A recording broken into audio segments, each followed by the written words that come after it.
अस्सलामुअलैकुम। नसीम कोट दे रहन वाले। ਇਹ ਮੇਰੇ ਮੀਆਂ ਨੇ ਇਹ ਸ਼ੁਰੂ ਤੋਂ ਸਾਲ ਤੋਂ ਬਿਮਾਰ ਨੇ ਤੇ ਇਹਨਾਂ ਦੀ ਦਵਾਈ ਵੀ ਲਿਆਈ ਦੀ ਹੈ।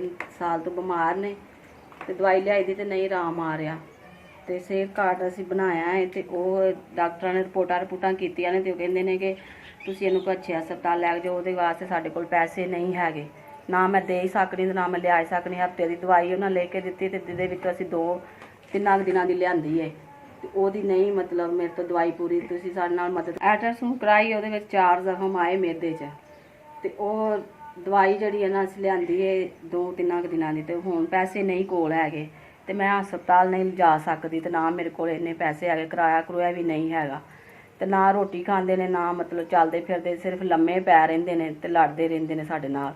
ਕੋਈ ਗੱਲ ਨਾ, ਕੋਈ ਕੰਮਕਾਰ ਕਰਦੇ ਨੇ। 4 ਬੱਚੇ ਨੇ, ਮਿਹਨਤ ਮਜ਼ਦੂਰੀ ਕਰਕੇ ਮਾੜੀ ਮੋਟੀ ਲੋਕਾਂ ਦੇ ਬਰਤਨ ਧੋ, ਕਿਸੇ ਦਾ ਝਾੜੂ ਲਾ, ਇੰਜ ਕਰ ਕੇ ਕੰਮ ਤੇ ਮੈਂ ਆਪਣੇ ਬੱਚੇ ਪਾਲਣ ਰਹੀ ਹਾਂ।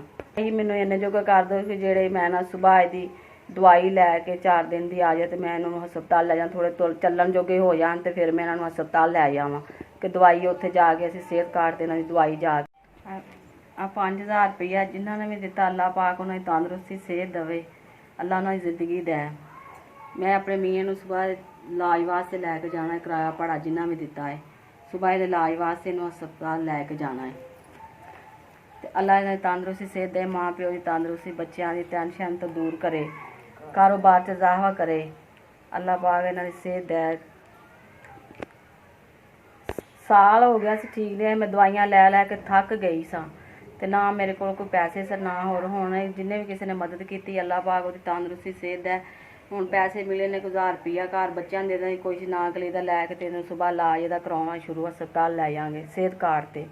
ਅੱਲਾ ਉਹਦੀ ਤੰਦਰੁਸਤੀ ਸਿਹਤ ਦੇ, ਉਹਦੇ ਕਾਰੋਬਾਰ 'ਚ ਇਜ਼ਾਫਾ ਕਰੇ। ਮੈਨੂੰ ਹੁਣ ਪਤਾ ਲੱਗਾ ਹੈ ਕਿ ਇਹਦਾ ਸਿਹਤ ਕਾਰਡ ਤੇ ਇਲਾਜ ਹੋ ਸਕਦਾ ਹੈ ਤੇ ਹੁਣ ਅਸੀਂ ਸੁਬਾਹ ਲੈ ਜਾਵਾਂਗੇ। ਅੱਲਾ ਉਹਦੀ ਤੰਦਰੁਸਤੀ ਸਿਹਤ ਦੇਵੇ ਜਿਹਨੇ ਆਪਣਾ ਇਹ ਸਾਡੀ ਮਦਦ ਕੀਤੀ ਹੈ। ਅੱਲਾ ਹੋਰ ਉਹਨੂੰ ਕਾਰੋਬਾਰ 'ਚ ਇਜ਼ਾਫਾ ਕਰੇ, ਉਹਦੀ ਤਰੱਕੀ ਕਰੇ। ਇਸ ਵਾਲਿਆਂ ਦਾ ਬਹੁਤ ਸ਼ੁਕਰੀਆ ਜਿਨ੍ਹਾਂ ਨੇ ਮੇਰੇ ਸਿੱਧਾ ਇਹ ਮਦਦ ਪਹੁੰਚਾਈ ਹੈ।